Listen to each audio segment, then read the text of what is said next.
কাগজটা ঢোকানো যায়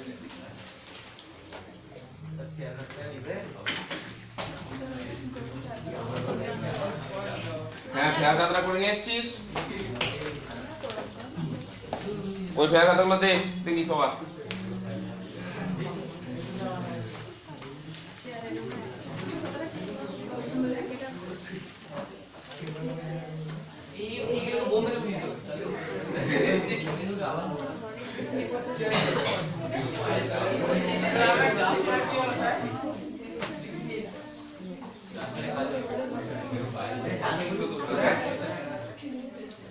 অ্যাভোগাড্রো সূত্র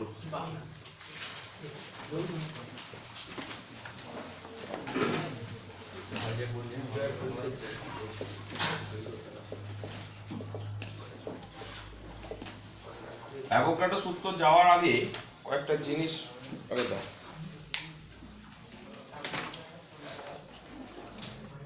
রাসায়নিক গণনার কিছু পাঠে আগে ঢুকবো ধর একটা মৌল X নিচে লেখা আছে Z উপরে লেখা আছে এটা মানে কি জেডটা কি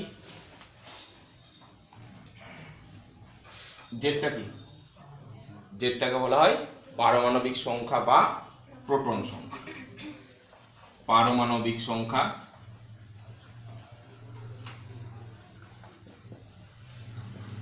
বা প্রোটন সংখ্যা তাই তো এটা কি এটা ভর সংখ্যা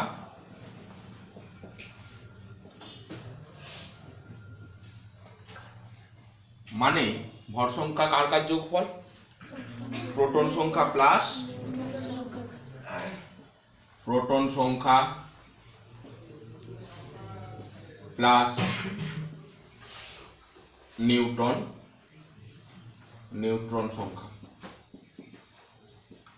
তাই তো ভর সংখ্যা মানে এই প্রোটন আর নিউট্রনকে একসঙ্গে কি বলা হয় নিউক্লিয়ন বলা হয় এদেরকে নিউক্লিয়ন কেন এদিকে নিউক্লিয়ন বলে প্রোটন আর নিউট্রনকে একসঙ্গে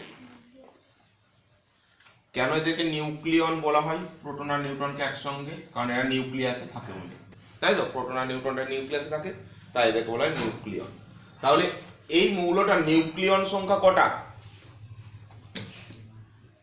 এই মৌলটার কটা নিউক্লিয়ন আছে A মাইনাস জেড হ্যাঁ কটা নিউক্লিয়ন আছে এটা নিউক্লিয়ন সংখ্যা মানে প্রোটন সংখ্যার নিউট্রন সংখ্যার যোগফলটা তাহলে কটা নিউক্লিয়ন আছে এটা নিউক্লিয়ন আছে আচ্ছা প্রোটন আর নিউট্রন সংখ্যার যোগফলটা A প্রোটন সংখ্যাটা Z তো এটা বিয়োগ করে দিলে কোনটা বেরোবে এটা থেকে এটা যদি বিয়োগ করি proton plus neutron minus proton মানে প্রোটনটা কেটে গিয়ে শুধু কি করে থাকবে নিউট্রন সংখ্যা পড়ে থাকবে হ্যাঁ তাহলে নিউট্রন সংখ্যা কি করে বেরোবে নিউট্রন সংখ্যা সমান A মাইনাস জেড মানে ভর সংখ্যা মাইনাস প্রোটন সংখ্যা করলেই নিউট্রন সংখ্যা বেরোবে আচ্ছা ইলেকট্রন সংখ্যা কটা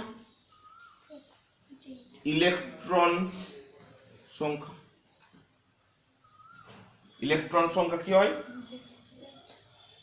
যটা প্রোটন থাকে তটাই ইলেকট্রন থাকে মানে জেড ইলেকট্রনের আধান তো নেগেটিভ নিউট্রনের কোনো আধান নাই নিস্তড়িত আর প্রোটনের আধান পজিটিভ তাহলে যটা প্রোটন তটাই যদি ইলেকট্রন হয় মানে যটা প্লাস তটাই যদি মাইনাস হয় প্লাস মাইনাস মিলে গিয়ে কি হবে জিরো ওর জন্য একটা পরমাণু কি হয় নিস্তড়িত তাই তো এর জন্য একটা পরমাণু হয় নিস্তড়িত তাহলে এই সংখ্যাটা কখনো ভগ্নাংশ হতে পারে কি এটা ভগ্নাংশ হওয়া সম্ভব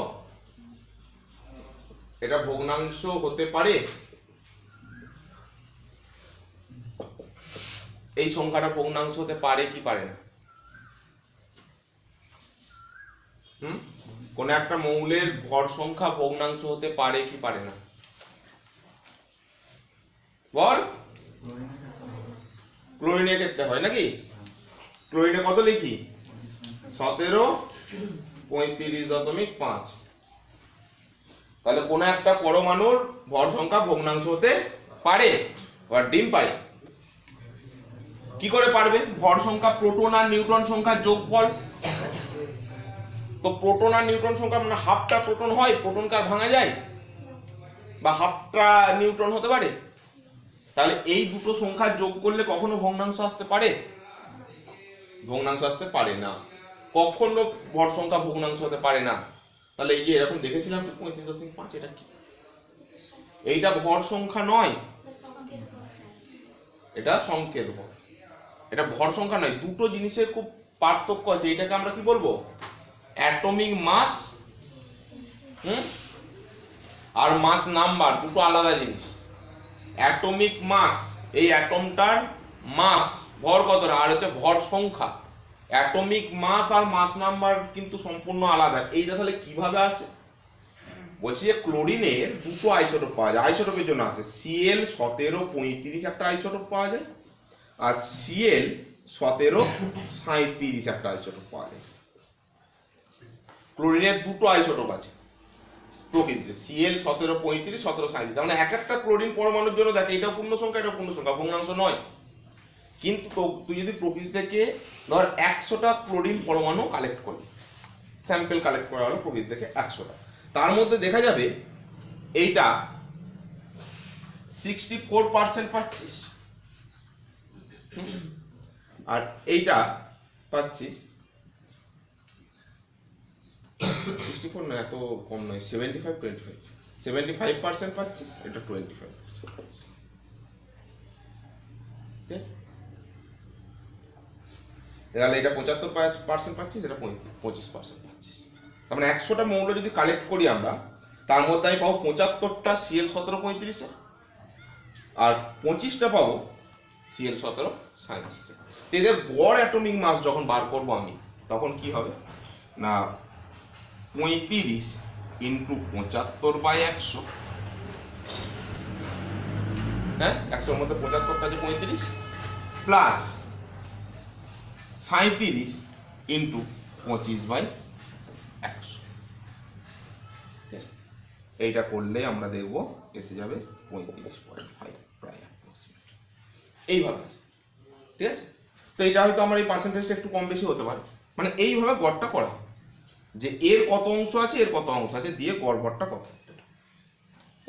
তাহলে এইটা আমরা যেটা ইউজ করি সেটা আইসোটোপগুলো নিয়ে তার গড় মান, কিন্তু কখনোই ভর সংখ্যাটা ভগ্নাংশ হতে পারে না, সবসময় পূর্ণ সংখ্যা, ভর সংখ্যা। ঠিক আছে, এর জন্য এটা ক্লিয়ার হয়েছে? তাহলে এই পরমাণুটা মোট ভর কত? এর তো প্রোটন সংখ্যা পেয়ে গেছি, নিউট্রন সংখ্যা পেয়ে গেছি, ইলেকট্রন সংখ্যা পেয়ে গেছি।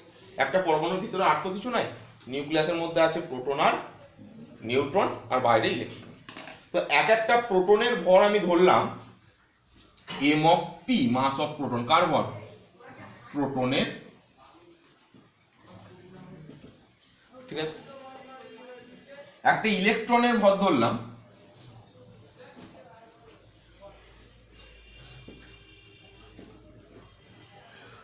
m(p), mass of electron. একটা নিউট্রনের ভর ধরলাম mass of n, proton, electron, neutron. Mass of p, mass of p, mass of n। তো এই তিনটে, এক একটা প্রোটন, এক একটা ইলেকট্রন, এক একটা নিউট্রনের ভর আমি ধরে নিলাম। তাহলে এই পরমাণুটার মোট ভর কত হতে পারে? এই পরমাণুটা x a z, সরি উপরটা z, এই পরমাণুটা মোট ভর কত হতে পারে বল? এখানে কয়টা প্রোটন আছে? জেডটা, মানে z × mp। এক একটা প্রোটনের ভর, মাস অফ প্রোটন mp ধরেছি, তাহলে জেডটার ভর zmp, প্লাস এর মধ্যে নিউট্রন কটা আছে? নিউট্রন কটা আছে? a মাইনাস z, এতগুলো নিউট্রন আছে। আর এক একটা নিউট্রনের ভর কত করে ধরেছি? m of n, plus electron কতগুলো আছে? জেডটা আছে, মানে জেড ইন্টু এম অফ ই। তাহলে এইটা হচ্ছে এই পরমাণুটার মোট ভর হতে হবে। এই পরমাণুটার ভিতরে আর তো কিছু নাই, প্রোটন আছে, নিউট্রন আছে, ইলেকট্রন আছে, তাদের ভরগুলো যোগ করলে তো মোট ভর মানে এই পরমাণুটার ভর পেয়ে যাওয়া উচিত। হ্যাঁ, আর এই যে আমাদের মাস অফ প্রোটন এর ভরটা কত, এর ভরের মানটা হয় মুখস্থ রাখতে হবে 1.6725 ইন্টু 10⁻⁻24 গ্রাম। ঠিক আছে, ইলেকট্রনের নিউট্রনের ভর হয় 1.675 ইন্টু 10⁻⁻24 গ্রাম। ইলেকট্রনের হয় 9.1 ইন্টু 10⁻⁻27 গ্রাম। ঠিক আছে, এগুলো হচ্ছে একটা প্রোটন, ইলেকট্রন, নিউট্রনের ভর। তাহলে এখানে সব থেকে ভারী কোণা কি, প্রোটন না ইলেকট্রন না নিউট্রন? সব থেকে ভারী কোণা কি? নিউট্রন 1.675 আর প্রোটনটা হচ্ছে 1.6725, সামান্য একটু কম বেশি। ওর জন্য আমরা এটাই কি ধরবো, এই দিকটা মুছে দিচ্ছি, প্রয়োজনের এই যেটা দেখেছিলাম 35.5। ওর জন্য আমরা কি ধরবো, যে mass of neutron approximate equals to mass of proton ধরতেই পারি, প্রায় সমান দেয় এইটার এই মানটা, সামান্য একটু কম বেশি আছে। আর ইলেকট্রনের ভরটা অনেক কম, এটা -24, এটা -27, অনেক কম। 24 থেকে 27 মানে 3টে শূন্য, মানে 1000 গুণ কম, 1000 গুণ কম ইলেকট্রনের ভরটা প্রোটন আর নিউট্রনের তুলনায়। ঠিক আছে, তাহলে নিউট্রনের ভরটাকে যদি আমি, এই ইলেকট্রনের ভরটাকে যদি আমি নেগলেক্ট করে দিই, মানে প্রায় এত কম, তোকে বাদ দিয়ে দিই, তাহলে কি পড়ে থাকবে, কি পড়ে থাকবে এখান থেকে, এর ভরটা বল, জেড অফ এমপি, ঠিক আছে, plus A minus Z of M N, এটা পড়ে যাচ্ছে। ইলেকট্রন ভরটাকে বাদ দিয়ে দিলাম, খুব নগণ্য বলে।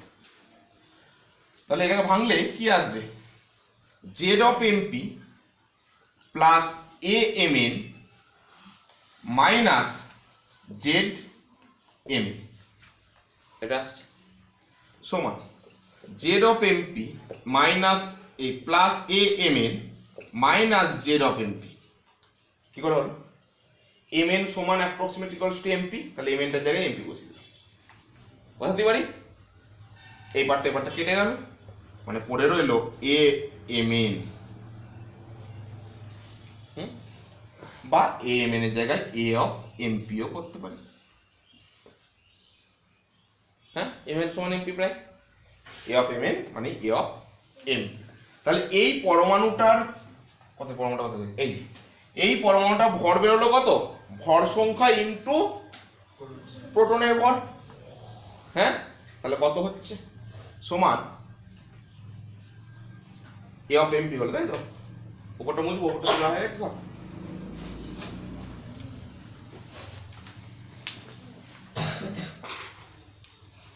এটুকু করেছি, তুলে নেব। তাহলে একটা পরমাণুর ভর যদি আমাকে বার করতে বলে, তার ভর সংখ্যাটার সঙ্গে মাস অফ প্রোটন গুণ করে দেব।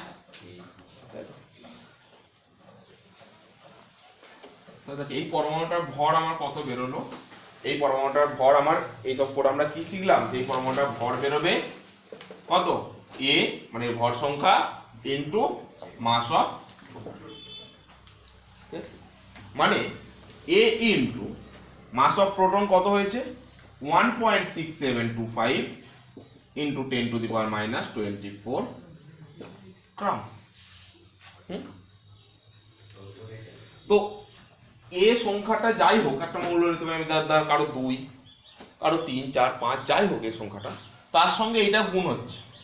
তো এই গ্রামটা কে আমরা কি করতে পারি, মিলিগ্রাম করতে পারিস। মিলিগ্রাম করলে কত হবে, 3 ঘর কমবে। হ্যাঁ, মানে কত হবে, 21। মাইক্রোগ্রাম কর, কত হবে, 18। আরো 3 কমবে।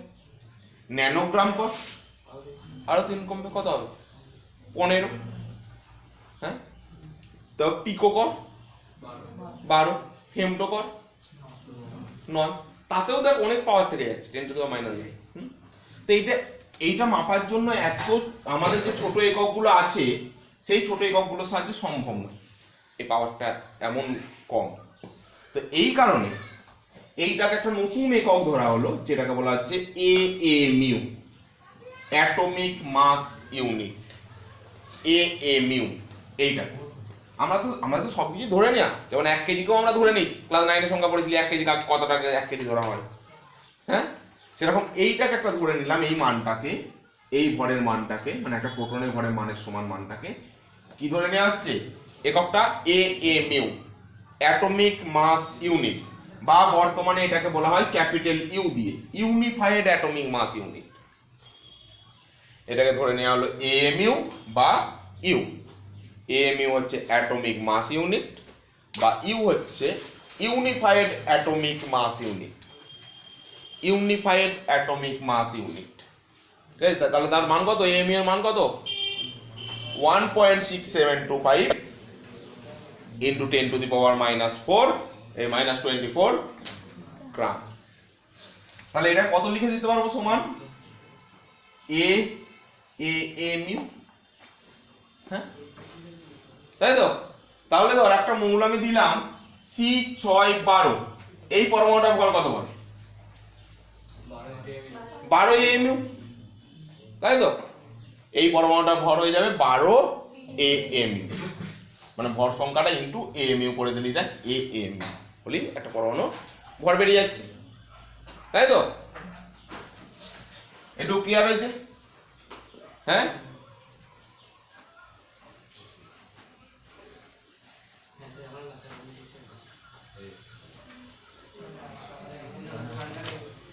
এরপরে দেখ কি করবো, তাহলে 1 AMU এর সংজ্ঞা দিতে হবে না, 1 AMU যারা প্রোটনের ভরকে 1 AMU বলে, এরকম তো বলে দিলে হবে না। তো 1 AMU এর সংজ্ঞা আমরা কিভাবে দিচ্ছি, আগে দেখ 1 AMU, কল্পনা না করে ভালো করে বোঝ, সানি কিছু করিনি, মনটা এদিকে নাই, মাধ্যমিক পরীক্ষা দিবি।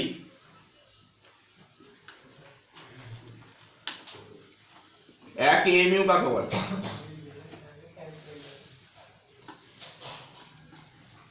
1 AMU এর সংজ্ঞাটা আগে লিখছি, তারপরে বোঝাচ্ছি কিভাবে 1 AMU এর সংজ্ঞা মানে একটা প্রোটনের ভরকে বোঝাচ্ছি, ঠিক আছে। C12 আইসোটোপে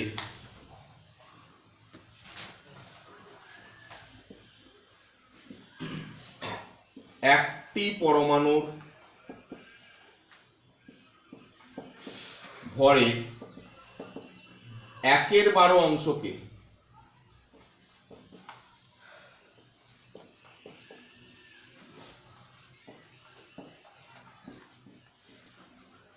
সংজ্ঞা কি, C12 আইসোটোপে একটা পরমাণুর ভরের 1/12 অংশকে বলা হয় 1 AMU।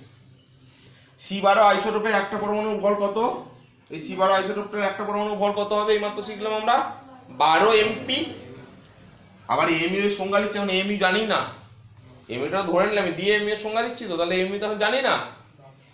C12 আইসোটোপের একটা পরমাণুর ভর কত হবে, 12 ইন্টু MP মানে মাস অফ প্রোটন, হ্যাঁ, তার 1/12 অংশ ইন্টু 1/12, 12 ক্যান্সেল, কি পড়ে রইল MP মানে 1.6725 ইন্টু 10 টু দি পাওয়ার -24। বোঝা গেল 1 AMU এর সংজ্ঞা কিভাবে আসছে, ঠিক আছে। তাহলে সংজ্ঞা যখনই কোন যেটা ধরবো তার একটা সংজ্ঞা তো ধরে নিতে হবে। তো সংজ্ঞাটা কি করে আমরা বুঝালাম, যে মাস অফ প্রোটনটাকে বলা হচ্ছে 1 AMU, না C12 আইসোটোপে একটা পরমাণু ভরের 1/12 অংশকে বলা হয় 1 AMU। তাহলে এইটা দিই তোরা অক্সিজেন স্কেলে বলে দে দেখি, oxygen scale O16, O816 oxygen দিয়ে যদি বলি, তাহলে O16 আইসোটোপের একটা পরমাণু ভরের 1/16 অংশকে বলা হয় 1 AMU। হ্যাঁ, যদি হাইড্রোজেন স্কেলে বলতে বলা হয়, হাইড্রোজেন মানে 1H1, 1H1 তো হাইড্রোজেন মানে তো 1 হয়, তাহলে 1H1 আইসোটোপের একটা পরমাণুর ভরকে বলে এক এমই। ওর আর একের এক অংশ আবার কি হবে, একের এক অংশ কি হবে মানে দেখ কি, তাহলে 1H1 আইসোটোপের একটা পরমাণুর ভরকে বলা হয় এক এমই। বা হাইড্রোজেনের 1H1টাকে আমরা কি বলি, আমরা সাধারণ হাইড্রোজেন বলি। হ্যাঁ, সাধারণ হাইড্রোজেনের একটা পরমাণু ভরকে বলা হয় এক এমই। সাধারণ হাইড্রোজেনের একটা পরমাণু ভরকে বলে এক এমই। ওর আর একের কিছু করতে হবে না, তাই তো? এক এমএর সংখ্যা হয়ে গেল, বোঝা গেছে এক এমএর সংখ্যা। এটাও ক্লিয়ার তো? কেন তাহলে এই ভর সংখ্যাটার সঙ্গে এএমইউ যোগ, এএমইউ লিখে দিলেই কেন এই পরমাণুটা ভরকে বুঝিয়ে যাবে, ক্লিয়ার হয়েছে? একটা পরমাণুর কিন্তু বারবার বলছি। এবারে এক মোল পরমাণুর দেখবো। এক মোল কি? এক মোল হচ্ছে একটা পরিমাণ যেখানে দেখবি আমরা এক ডজন মানে বলি 12টা, হ্যাঁ, সেরকম এক মোল একটা পরিমাণ, এক মোল যেখানে এক মোল মানে আমাদের ধরা হয়েছে 6.022 × 10⁻23। এই এতগুলো সংখ্যাকে বলা হয় এক মোল। এক মোলের সংখ্যা ফংখ্যা পরে আসছে। এই পরিমাণ সংখ্যাটাকে বলা হয় এক মোল। যেমন হচ্ছে আমরা 12টা মানে বলি 1 ডজন, 4টে মানে বলি 1 গন্ডা, 2টো মানে বলি 1 জোড়া, সেরকম এতগুলো সংখ্যাকে বলা হয়েছে এক মোল। আচ্ছা, সংখ্যাকে তো আমরা ওই হাজার, লাখ, কোটি দিয়েও মাপতে পারতাম, তো এখানে অন্য কিছু একটা ধরার প্রয়োজন হলো কেন? কারণ এইটাকে যদি 23টা শূন্যের গায়ে বসাস, কোটিতেও ধরবে না, কোটির কোটি হয়ে যাবে। হ্যাঁ, তো সেই কারণে এটা একটা নতুন একটা একক ধরে নেওয়া হচ্ছে সংখ্যাটাকে পরিমাপের। এই সংখ্যাটাকে বলা হচ্ছে এক মোল। তো এখন যদি আমি বলি যে এই মৌলটা একটা পরমাণু ভর বার করেছি, এবার হচ্ছে এক মোল মানে এক মোল সংখ্যক এই মৌলটা দেওয়া হয়, তার ভর কত? এক মোল সংখ্যক দেওয়া হয়েছে। হ্যাঁ, এক মোল সংখ্যক মানে কি, এতগুলো এই মৌলটা দিয়েছে। এর আগে যেটা বার করলাম একটা পরমাণু নিয়েছি, তার ভর বার করেছি। এখন এক মোল পরিমাণ নেবো, মানে এতগুলো এই পরমাণুটা নেবো, দিয়ে তার মোল ভর বার করবো। ঠিক আছে, তাহলে এর এক মোলের ভর কত হবে? এক মোলের ভর, একটা পরমাণু ভর তো জানি, তার সঙ্গে এই সংখ্যাটা গুণ করতে দিলে বেরিয়ে যাবে না, বেরোবে না? হ্যাঁ, সিম্পল ব্যাপার তো। একটা পরমাণুর ভর আমি জানি, তার সঙ্গে এতগুলোর ভর কত, তাহলে ইন্টু অতগুলো। হ্যাঁ, একটা ভর জানলে দুটোর বার করলে ইন্টু 2 করে দেবো। তাহলে একটার জানি, এতগুলো বার কত বলেছে মানে ইন্টু এত করে দেবো। এর একটা পরমাণুর ভর কত? এর একটা পরমাণুর ভর কত? A × MP, তাই তো? একটা পরমাণুর ভর AMP বার করলাম একটু আগে, তাহলে এতগুলোর ভর কত? ইন্টু 6.022 × 10⁻²। মানে এত কি হবে? গ্রাম।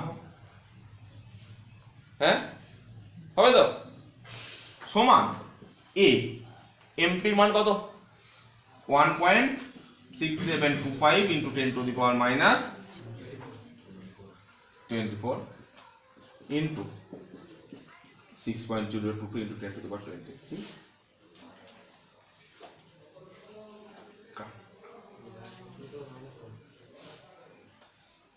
এইটা গুণ করে দেখ, তোমার ক্যালকুলেটর করে দেখবি, প্রায় 10 আসবে। A × 10, এইটা গুণ করলে করে দেখিয়ে দিচ্ছি, প্রায় 10 আসবে।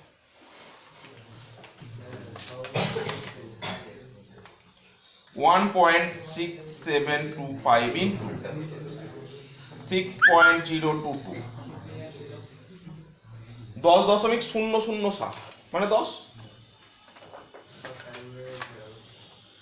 তো এইটা এলো কত? 10 ইন্টু পাওয়ার বলে পর দেখ 10⁻⁻24 + 23 + 23 -23 কে বাদ দিয়ে দিবে, তাহলে একটা -1 পড়ে থাকবে, তাই তো? হ্যাঁ, 10⁻⁻1, তার মানে A ইন্টু 10/-1 মানে তোলাই 10 কেটে গেল, মানে শুধু A কি একক ছিল? গ্রাম। মজাটা দেখ, এক মোলের ভর বেরিয়ে গেল A গ্রাম, আর একটা বেরিয়েছিল AME। হ্যাঁ, এক মোলের বেরোলো A গ্রাম, আর একটা বেরিয়েছিল AMU। মানে এই সংখ্যাটা মাথায় যেটা দেওয়া থাকবে, ওর পাশে AMU বসিয়ে দিয়ে, মানে একটা পরমাণু ভর ওর পাশে গ্রাম বসিয়ে দেওয়া মানে 1 মোল পরমাণুর ভর। তাই জন্য তো আমরা বলি ধর কার্বন C612, হ্যাঁ, তাহলে 1 মোল কার্বন পরমাণু ভর কত বলিস? 12 গ্রাম লিখিস না? হ্যাঁ, কেন লিখি? কারণ ওই ভর সংখ্যাটার পাশে গ্রাম বসিয়ে দেওয়া মানে 1 মোলের ভর বেরিয়ে যাবে। আর যদি শুধু 12 mu বলি তাহলে একটা পরমাণুর ভর হবে। হ্যাঁ, তাহলে আমাকে বল অক্সিজেনের একটা পরমাণুর ভর কত? অক্সিজেনের একটা পরমাণুর ভর কত? 16 mu। ওকে যদি গ্রামে প্রকাশ করতে বলি কত হবে? দেখ, একটা পরমাণুর ভর 16 mu, ওই muটাকে গ্রামে প্রকাশ করতে বলছি। 16 mu এর বদলে গ্রাম একক দিয়ে লেখ একটা পরমাণু ভরকে, মানে 16 ইন্টু 1 mu এর মানটা 1.6725 ইন্টু 10 টু দি পাওয়ার -24। ঠিক আছে, কত গ্রাম? আর 1 মোল অক্সিজেন পরমাণু ভর বললে 16 গ্রাম। ক্লিয়ার হয়েছে জায়গাটা? হ্যাঁ, আচ্ছা, খুলে নে।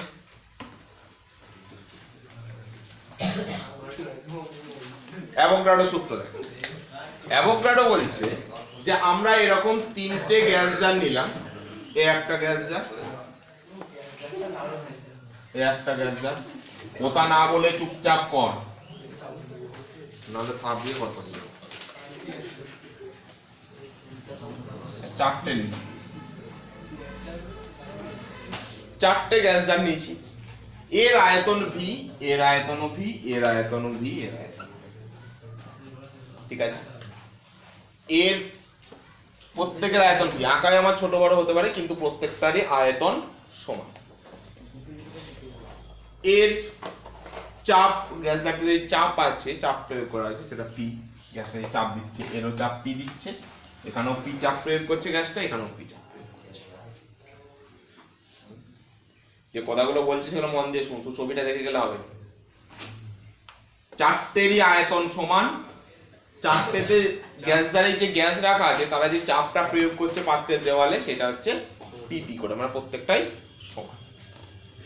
এর টেম্পারেচার T, এরও টেম্পারেচার T, এরও টেম্পারেচার T, এরও টেম্পারেচার T, মানে উষ্ণতাও সমান। আয়তন, চাপ, উষ্ণতা সব সমান। ঠিক আছে, এখানেতে কিন্তু গ্যাস জারগুলো একই গ্যাস রাখা না, গ্যাস রাখা আছে অন্য অন্য। এটাতে ধর আমি হিলিয়াম গ্যাস রেখেছি, এইটাতে ধর আমি অক্সিজেন গ্যাস রেখেছি, এইটাতে ধর আমি কার্বন ডাই অক্সাইড গ্যাস রেখেছি, এইটাই ধর আমি অ্যামোনিয়া গ্যাস রেখেছি।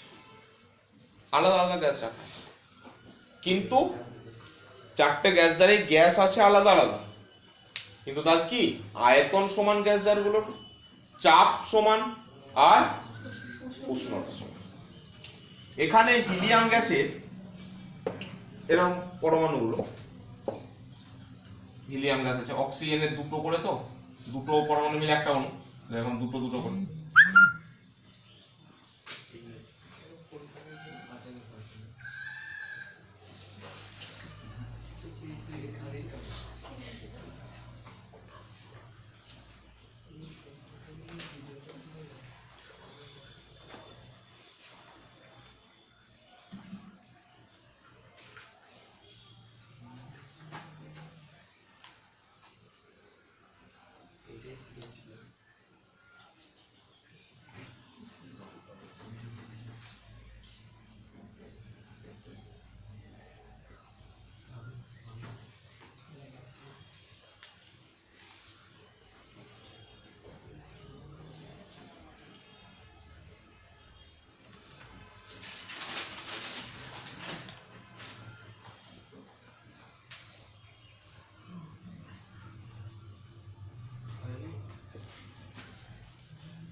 এখানেতে আমি 5টা করে এঁকেছি, কিন্তু 5টা নয়, এখানে ধর আমি বলছি N1 সংখ্যক অণু আছে।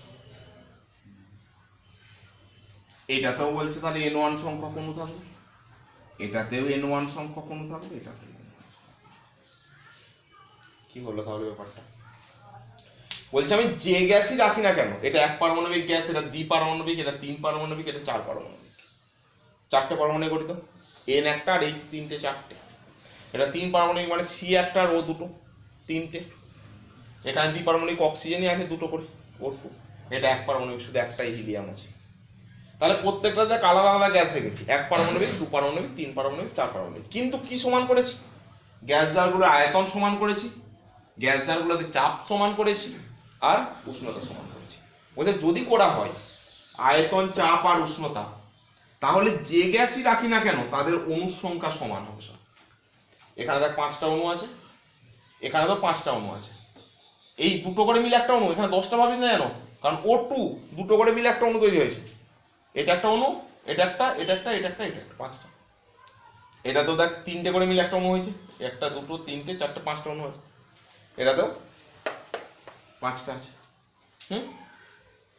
তাহলে কি বলছে যে উষ্ণতা, চাপ আর আয়তন যদি সমান হয়, তাতে আমার যে গ্যাসই থাক অণুর সংখ্যা সমান থাকবে।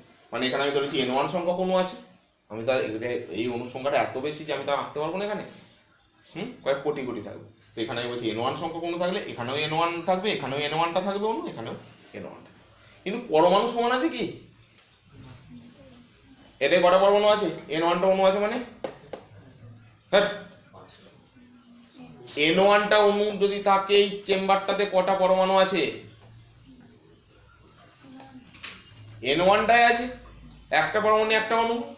এখানে N1টা অণু থাকা মানে 2N1টা পরমাণু আছে, এখানে N1টা অণু থাকা মানে 3N1টা পরমাণু আছে, কারণ একটা অণুতে 3টে করে পরমাণু আছে, তাহলে N1টা অণু থাকা মানে 3 × N1টা পরমাণু আছে। এখানে 4N1টা, তাই তো পরমাণু আছে। তাহলে অণুর সংখ্যা বলছে সমান হবে। এটা কে বললো? এটা বললো অ্যাভোগাড্রো। এটা হচ্ছে অ্যাভোগাড্রোর সূত্র। তাহলে অ্যাভোগাড্রোর সূত্র ভাষায় লিখলে কি হবে? একই উষ্ণতা ও চাপে, এই যে উষ্ণতার চাপটা সমান সবগুলো, তাই তো উষ্ণতার চাপ সমান, তাহলে ভাষায় লিখলে হচ্ছে একই উষ্ণতা ও চাপে, একই উষ্ণতা ও চাপে, একই উষ্ণতা ও চাপে সম আয়তন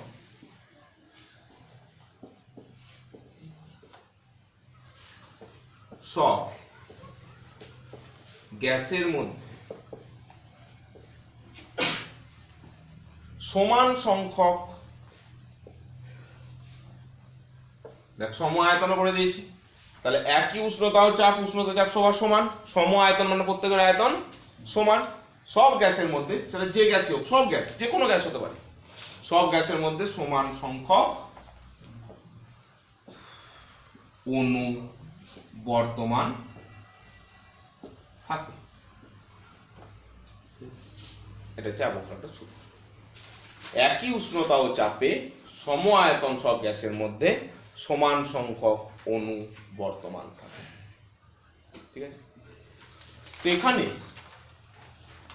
তাহলে N1 দেখ একই উষ্ণতা ও চাপে, চাপ উষ্ণতা আয়তন সব সমান নিয়েছি, তাহলে এখানে যদি N1টা অণু থাকে, এখানেও N1টা থাকবে, এখানেও N1টা থাকবে, এখানেও N1টা থাকবে, তাহলে সব গ্যাসে, যে কোনো গ্যাসই আমি নিই, তাতে অসুবিধা কিছু নেই।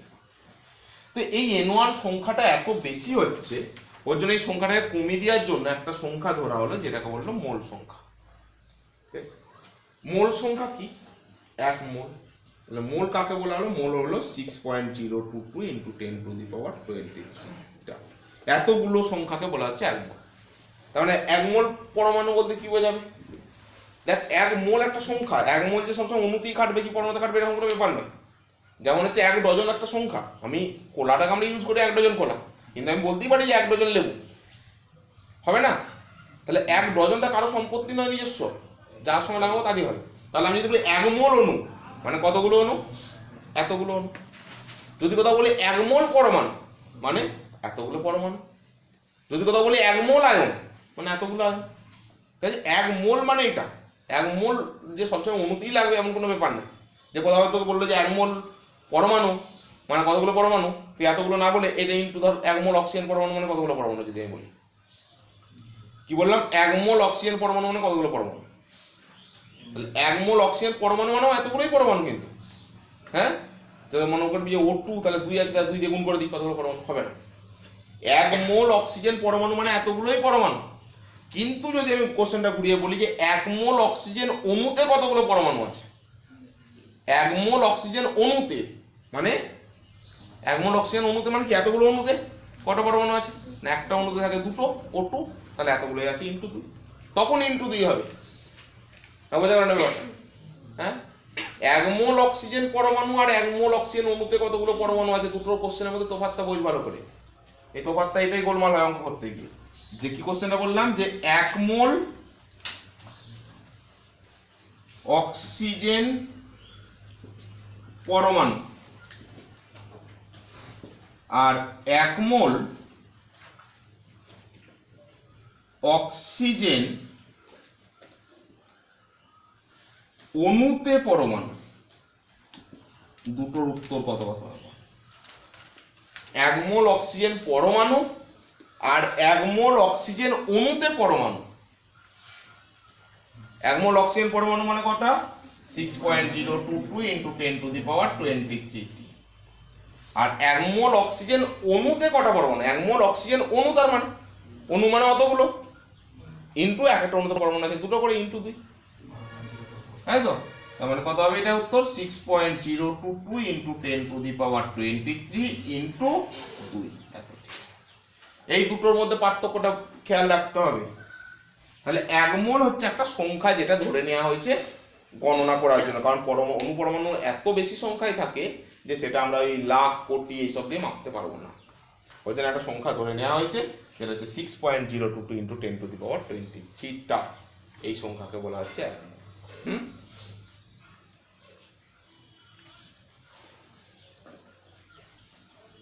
ঠিক আছে? তাহলে অ্যাভোগাড্রো সূত্রানুসারে অ্যাভোগাড্রো বলছে যে উষ্ণতা চাপ যদি সমান থাকে, আয়তন যদি সমান নেই, তাতে যে গ্যাসেও তার অণু সংখ্যা সমান। আচ্ছা তাহলে দেখ, আমি বলছি যে এই ভি আয়তনে আমরা কতগুলো অণু আছে ধরেছি? N1টা।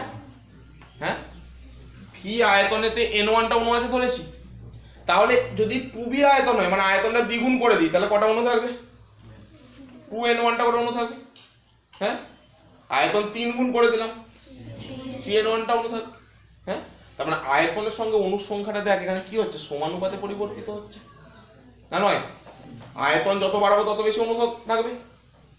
হ্যাঁ, তাহলে এখান থেকে আমি বলতে পারি যে ভি প্রপোর্শনাল টু N1 কখন হবে? সব সময় নয়। আয়তনটা বাড়লে অণু সংখ্যা বাড়বে কখন? এখন আমি বলতে পারি আমি বাইরে থেকে কোনো গ্যাস দিলাম না এখানে, এর আয়তন একটু বাড়িয়ে দিলাম, তাহলে অণু সংখ্যা বাড়লো, সেই অণুগুলোই তো রয়ে গেল। কিন্তু তখন এটা লাগবে না, কারণ তখন কি আয়তনটা বাড়িয়ে দিচ্ছে মানে চাপ কমে গেছে। হ্যাঁ, চাপ আর উষ্ণতা ধ্রুবক থাকতে হবে, একই উষ্ণতা একই চাপ, তবেই হবে। ঠিক আছে, একই উষ্ণতা একই চাপ। তাহলে এটা কখন হবে? যখন উষ্ণতা ও চাপ ধ্রুবক। উষ্ণতা চাপ ধ্রুবক থাকলে কি হবে? গ্যাসের আয়তন অণুর সংখ্যার সঙ্গে সমানুপাতে পরিবর্তিত হবে। হ্যাঁ, তাহলে অ্যাভোগাড্রো সূত্রটারই বিকল্প রূপটা আমি কি লিখতে পারি, কি ভাষায় লিখতে পারি? এর বিকল্প রূপের এইটাকে ভাষা দিয়ে লিখবো। তাহলে ভাষা দিয়ে লিখলে কি হবে না, উষ্ণতা ও চাপ ধ্রুবক থাকলে কোনো গ্যাসের আয়তন তার অণুর সংখ্যার সঙ্গে সমানুপাতে পরিবর্তিত হয়। অ্যাভোগাড্রো সূত্রের বিকল্প রূপ কি হয়ে গেল তাহলে?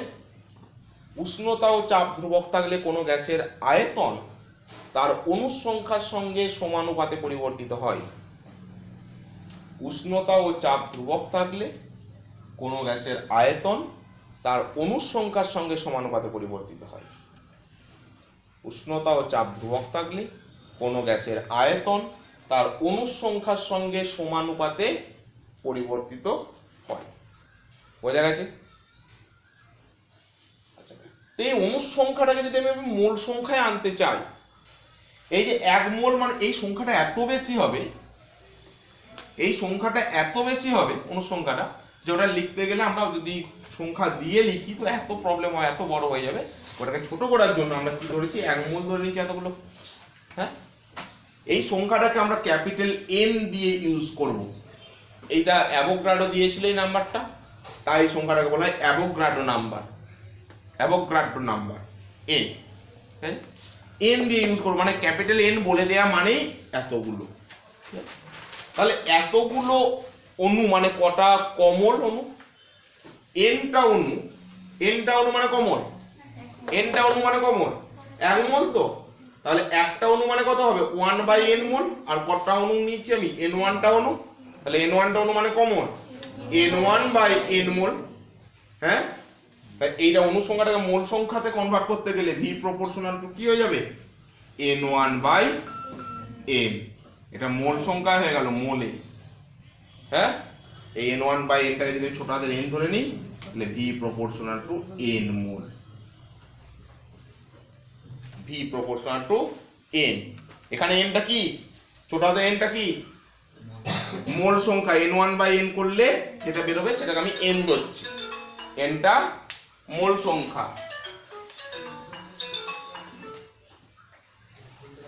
হ্যালো,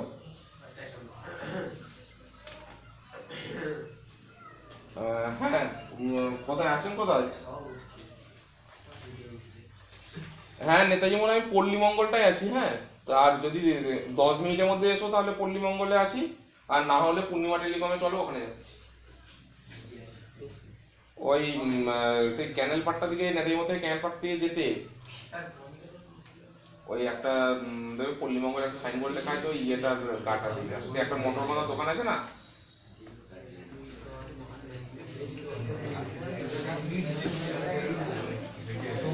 না না ওর আগে, ওর অনেক আগে, জাস্ট একটু উঠেই এর মধ্যে থেকে ক্যাম্পাস থেকে একটু উঠেই জাস্ট 2-3টে বাড়ি পড়ে সেখানে সেখানে দোকান আছে। হ্যাঁ হ্যাঁ হ্যাঁ, জাস্ট নেতার মধ্যে থেকে উঠেই ওই কংসাবতী ক্যানেলের যে পাঁচিলটা আছে, নেতে ওই ক্যানেলটা বরাবর। হ্যাঁ, দেখো লেখা আছে।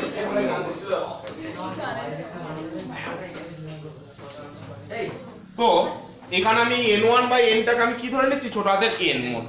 তাহলে এইটাকে ভাষা দিয়ে বললে কি হবে? এইটাকে ভাষা দিয়ে বললে এই ফর্মটা কি হবে? যে যখন উষ্ণতা ও চাপ ধ্রুবক থাকলে কোন গ্যাসের আয়তন তার মোল সংখ্যার সঙ্গে সমানুপাতে পরিবর্তিত হয়। হ্যাঁ, এই ফর্মটাকে ভাষা দিয়ে বললে হবে উষ্ণতা ও চাপ ধ্রুবক থাকলে কোন গ্যাসের আয়তন তার মোল সংখ্যার সঙ্গে সমানুপাতে পরিবর্তিত হয়। এখানে কি ছিল? তার অণুর সংখ্যার সঙ্গে সমানুপাতে পরিবর্তিত হয়। এখানে অণুর সংখ্যাটাকে আমি কিসে কনভার্ট করে দিয়েছি? মোলে কনভার্ট করে দিয়েছি। হ্যাঁ, তাহলে কি হলো? যে উষ্ণতা ও চাপ ধ্রুবক থাকলে কোনো গ্যাসের আয়তন, এতটা পর্যন্ত লেখার পর v প্রপোর্শনাল টু n পর্যন্ত আসার পর এই ফর্মটা নিয়ে আসতে হবে এখান থেকে। এতটা কি করে হলো? আর n1/nটাকে মোল করতে গেলে কেন n দিয়ে ভাগ করতে হবে সেটা এখানে দেখিয়েছি এই পাঁচটায়। v প্রপোর্শনাল টু n মোল দিয়ে কি হলো? অর্থাৎ উষ্ণতা ও চাপ ধ্রুবক থাকলে কোনো গ্যাসের আয়তন তার মোল সংখ্যার সঙ্গে সমানুপাতে পরিবর্তিত হয়। উষ্ণতা ও চাপ ধ্রুবক থাকলে কোনো গ্যাসের আয়তন তার মোল সংখ্যার সঙ্গে সমানুপাতে পরিবর্তিত হয়।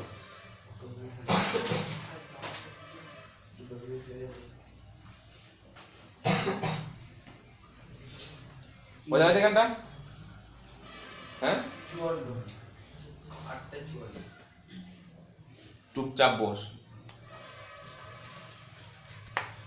খুব মরলি হয়ে যাচ্ছে।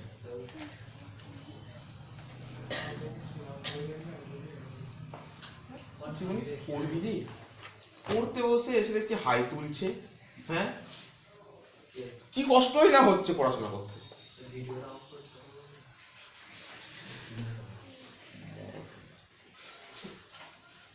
এত কষ্ট হলে পরের দিন থেকে আসার দরকার নাই।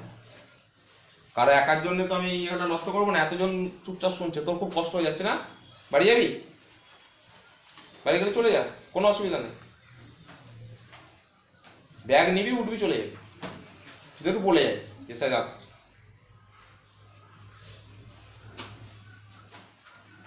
তোর বাবার পয়সা আছে বলছিস, কোনো অসুবিধা কিছু নাই, কিন্তু বাকিদের তো নাই, বাকিদেরকে চাকরি বাকরি করতে হবে। হ্যাঁ, ওই যে ওইটি মাথায় ঢুকে গেছে যে আমার বাবার প্রচুর পয়সা আছে, আর কিছু হবে।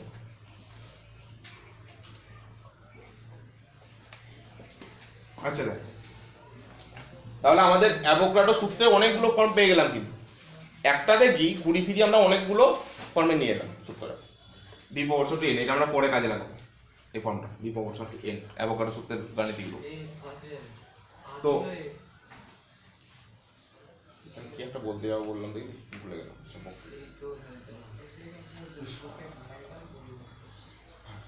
দেখ তাহলে এখানে বলছে একই উষ্ণতা ও চাপে সম-আয়তন সব গ্যাসের মধ্যে সমান সংখ্যক অণু আছে। তো এরপর ডি অ্যাভোগাড্রো দেখলো পরীক্ষা নিরীক্ষা করে যে আমরা যদি এসটিপি তে যাই, এসটিপি মানে কি? এসটিপি কথাটা পুরো অর্থ হচ্ছে স্ট্যান্ডার্ড টেম্পারেচার অ্যান্ড প্রেসার, মানে এখানে টেম্পারেচার আর প্রেসারকে আমরা একটা স্ট্যান্ডার্ড মান ধরে নেব। যেখানে স্ট্যান্ডার্ড টেম্পারেচারের মানটা কত? স্ট্যান্ডার্ড টেম্পারেচারের মানটা হচ্ছে 0 ডিগ্রি সেন্টিগ্রেড বা 273 কেলভিন। এটা হচ্ছে স্ট্যান্ডার্ড টেম্পারেচারের মান। স্ট্যান্ডার্ড প্রেসারের মান কত? 76 সেমি এইচজি, মানে 76 সেমি পারস্তম্ভের চাপ, অথবা এটা কি আমরা বলি 1 এটিএম চাপ, 1 অ্যাটমসফিয়ারিক চাপ, 1 এটিএম। এগুলি হচ্ছে মান, ঠিক আছে? এসটিপি তে বলে দেওয়া মানেই আমাকে বুঝে নিতে হবে এখানে স্ট্যান্ডার্ড টেম্পারেচার এন্ড প্রেসারের কথা বলা আছে। তার মানে টেম্পারেচার বলা আছে 0 ডিগ্রি সেন্টিগ্রেড, প্রেসার বলা আছে 76 সেমি পারস্তম্ভের চাপ অথবা 1 এটিএম চাপ, ঠিক আছে? তো তার মানে চাপ আর উষ্ণতা করতে বলেছিল। তো অ্যাভোগাড্রো পরীক্ষা করে দেখলো যে যদি আমরা এই উষ্ণতা, এই চাপ, এই উষ্ণতাটা এইটা আর চাপটা এইটা যদি রাখি, মানে 1 এসটিপি তে যদি রাখি, আমরা এসটিপি তে যদি রাখি, কোনগুলোকে রাখি? এই গ্যাস জারগুলোকে, ঠিক আছে? দিয়ে বলছে এর মধ্যে যদি অণু নেই, এর মধ্যে যদি অণুর সংখ্যা রাখি গ্যাস জারগুলোতে, অণুর সংখ্যাকে আমি N1 দিয়ে লিখেছিলাম, অণুর সংখ্যা কতগুলো রাখছি না 6.022 ইন্টু 10 টু দি পাওয়ার 23টা। তার মানে এই N1টা কত? N এর সঙ্গে সমান, 1 মোলের সঙ্গে সমান। হ্যাঁ, বলছে এই উষ্ণতা, এই চাপে রেখে গ্যাস জারগুলো, তার মধ্যে যদি এতগুলো করে অণু রাখি, সেই অণুটার আয়তন হয়ে যাচ্ছে 22.4 লিটার, মানে আয়তনটা এটা হয়ে যাচ্ছে 22.4 লিটার। হ্যাঁ, বোঝা গেল?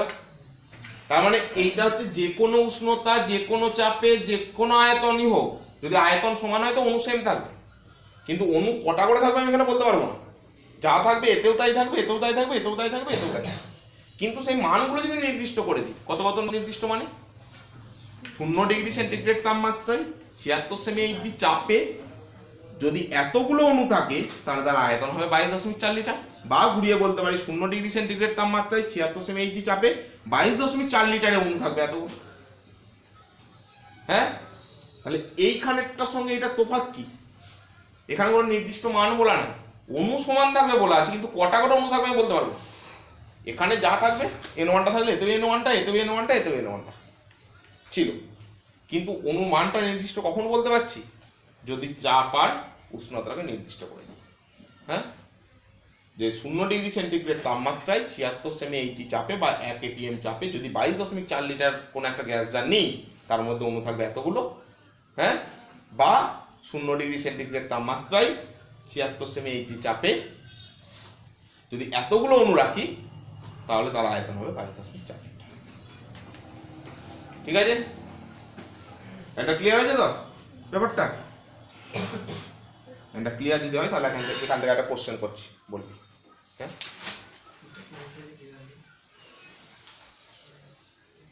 তাহলে বল এসটিপি তে 22.4 লিটার অক্সিজেন গ্যাস নিয়েছি, তার মধ্যে কতগুলো অণু আছে? এসটিপি তে 22.4 লিটার কি নিয়েছি? অক্সিজেন গ্যাস, তার মধ্যে কতগুলো অণু আছে? বল বল বল বল বল বল বল। তাই তো, কারণ ওটা যে গ্যাসই হোক, ওটা কোনো কিছু আমার ডিপেন্ড করবে না বলেছে, যে কোনো গ্যাসই হোক। এসটিপিতে নিয়েছি মানে এই উষ্ণতা এই চাপে নিয়েছি, 22.4 লিটার নিয়েছি, মানে তার মধ্যে অণু আছে এতগুলো। হ্যাঁ, এরপরে তাহলে বল এসটিপিতে 44.8 লিটার, এসটিপিতে 44.8 লিটার কোনো গ্যাস নিয়েছি, তার মধ্যে অণুর সংখ্যা এটা ইন্টু 2, মানে এর ডবল আয়তন করে দিয়েছি, তাহলে এটার কি অণুর সংখ্যা ডবল হয়ে যাবে। পরমাণুর সংখ্যা এখানে পড়েছি অ্যাভোগাড্রো, যা আয়তন বাড়লে মোল সংখ্যা বাড়বে, বা আয়তন বাড়লে অণুর সংখ্যা বাড়বে। এটা দ্বিগুণ করলে এটাও দ্বিগুণ হয়ে যাবে। ঠিক আছে, তাহলে বল এসটিপিতে 22.4 লিটার অক্সিজেন গ্যাস যেটা নিয়েছিলাম তার মধ্যে পরমাণু কটা আছে? 2 ইন্টু এটা অণু আছে, এটা তাহলে পরমাণু আছে ইন্টু 2। এসটিপিতে 22.4 লিটার ধর আমি বলছি অ্যামোনিয়া গ্যাস নিয়েছি, কতগুলো পরমাণু আছে? 4 ইন্টু এটা, তাই তো, কারণ অ্যামোনিয়াতে 4টে করে পরমাণু আছে একটা অ্যামোনিয়া। NH3 H 3টা আর N একটা 4টে, তাহলে 4 ইন্টু এই সংখ্যাটা হয়ে যাবে। ঠিক আছে, তাহলে অ্যাভোগাড্রোর সূত্রর দিকটা আমার হলো। এরপরে যেটা করব সেটা হচ্ছে চার্লস বয়েল ও অ্যাভোগাড্রোর সমন্বয় সূত্র। চার্লস বয়েল ও অ্যাভোগাড্রোর সমন্বয় সূত্র।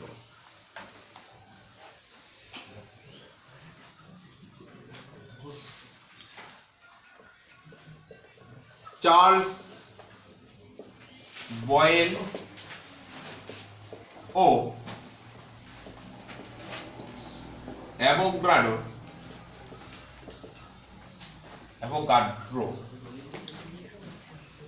সমন্বয়।